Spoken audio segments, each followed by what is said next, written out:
September. Sejumlah besar lumba-lumba di Jepang ditangkap oleh nelayan ke Teluk Rahasia. Mereka memegang alat penusuk ikan, bunuh lumba-lumba, kemudian mengambilnya naik ke atas kapal. Seluruh air berwarna merah. Di dalam lembah gunung, suara lumba-lumba terus bergema. Karena untuk menyembunyikan kebenaran berdarah ini, konstruksi pemerintah daerah bangun museum lumba-lumba di kota. Ada begitu banyak gambar yang indah. Tamu tak dikenal datang ke sini untuk berkunjung. Pemikiran naif bahwa ini adalah surganya lumba-lumba. Direktur Louis dan pakar lumba-lumba Rick bertekad untuk memotret dengan gambar ini. Publikasikan kejahatan tempat ini kepada semua orang.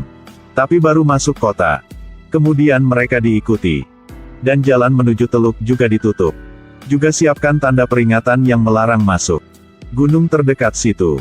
Selalu ada nelayan dengan pisau yang berpatroli. Jangan biarkan mereka memahami situasinya. Polisi datang ke pintu. Mulailah bertanya kepada mereka tentang tujuan datang ke sini. Juga peringatkan mereka, jangan memasuki area terlarang. Dini hari berikutnya, di permukaan laut tiba-tiba muncul lebih dari 10 perahu. Nelayan memasukkan batang logam ke dalam air. Pada saat yang sama gunakan batang besi untuk mengetuk ujung logamnya. Karena lumba-lumba adalah hewan dengan pendengaran sangat sensitif terhadap suara. Ketukan ini membentuk dinding suara, mengejar lumba-lumba ke pantai. Kemudian gunakan jaring untuk menangkap. Dini hari berikutnya, penjinak hewan dari seluruh penjuru seluruh dunia ada di sini. Pilih lumba-lumba yang tepat untuk tampil. Tapi yang tidak terpilih akan dikirim ke pelabuhan rahasia, dibunuh secara brutal. Tapi pembunuhan di teluk itu, Rick tidak bisa merekamnya. Karena warisan tidak pantas ini telah menjadi rantai komersial besar. Seekor lumba-lumba digunakan untuk pertunjukan. Bisa jual paling mahal 150 ribuan USD. Dan lumba-lumba mati akan dibawa ke pasar besar. Dijual seharga $600 masing-masing. Manfaat besar ini dibagi oleh pemerintah daerah dan nelayan.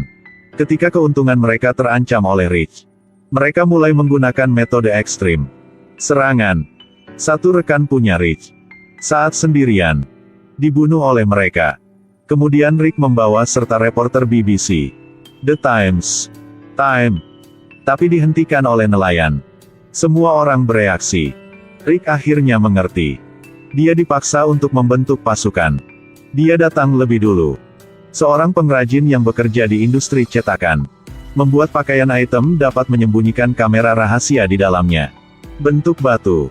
Kemudian undang ke juara dunia menyelam. Manny dan istrinya. Mereka menghela nafas. Bisa menyelam hingga kedalaman 90 meter. Hanya bisa menyelam ke dalam air, pasang kameranya.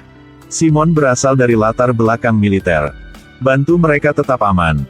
Raja petualangan Charles dengan pengalaman beragam. Selain itu, mereka juga menggunakan kamera sensor suhu khusus. Dan satu helikopter. Sebuah pesawat ruang angkasa tak berawak berbentuk lumba-lumba. Setelah periode persiapan penuh, Rick akhirnya mendapatkan timnya. Kali ini mereka harus bisa merekamnya.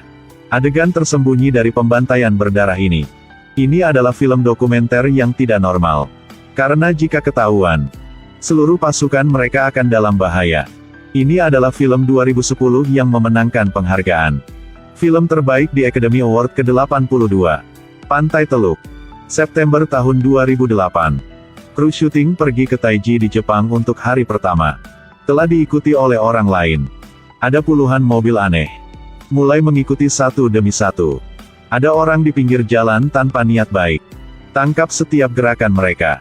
Beberapa hari kemudian, tim Rick baru tahu. Orang yang mengejar mereka itu kepala departemen kepolisian. Pada awalnya, tim fotografi berpikir pihak lain mengambil gambar dengan hormat. Tapi setelah 2 hari negosiasi, pihak lain mengeluarkan selembar lagi. Dipenuhi dengan bintik-bintik merah di peta. Ada beberapa tempat yang tidak boleh masuk. Bahkan tidak diperbolehkan untuk mengambil gambar. Termasuk lokasi menangkap dan membunuh. Teluk Dolphin. Tepi teluk rahasia ini. Sebagai benteng alami. Ketiga sisinya adalah dinding batu. Hanya ada satu jalan masuk. Jalan masuk penuh dengan kawat berduri. Rick sendirian merangkak ke gunung seberang. Melihat dari jauh, Sulit dipercaya. Setiap tahun ada sekitar 20.000 lumba-lumba. Di tempat yang begitu indah. Terbunuh. Hari berikutnya. Mereka berpura-pura datang untuk mengambil gambar. Lebih dekat dengan Dolphin Bay. Tapi kamera baru saja muncul. Kemudian banyak nelayan mengepung. Tidak berhenti menggunakan kuatan badan. Maju ke fotografer. Saat ini di laut. Perahu menangkap lumba-lumba. Sekarang juga. Lumba-lumba yang berjuang. Berenang ke arah mereka. Ini seperti meminta bantuan. Setiap kali ia naik ke atas untuk bernafas.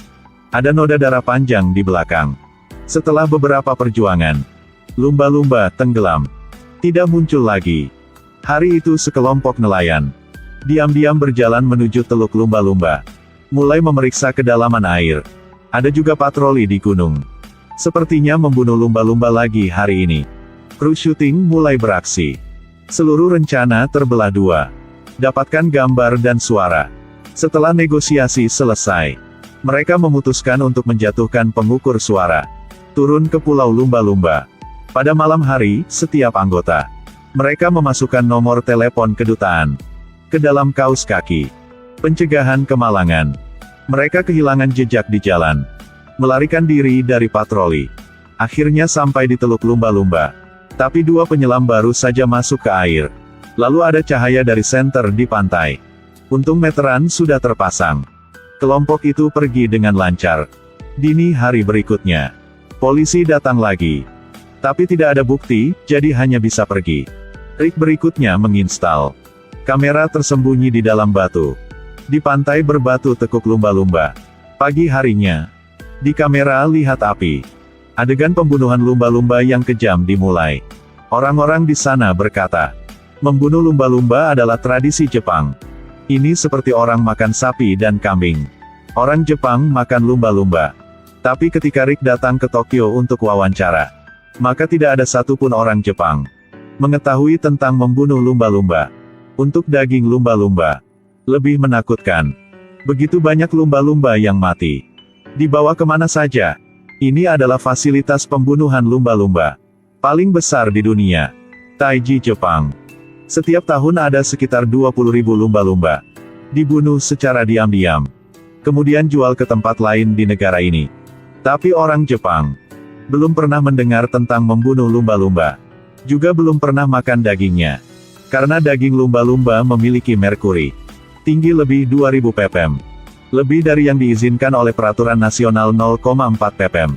Begitu banyak daging lumba-lumba. Kemana saja? Kru syuting melanjutkan. Beli beberapa orca di supermarket Jepang. Tapi setelah tes DNA, ternyata ini sebenarnya daging lumba-lumba.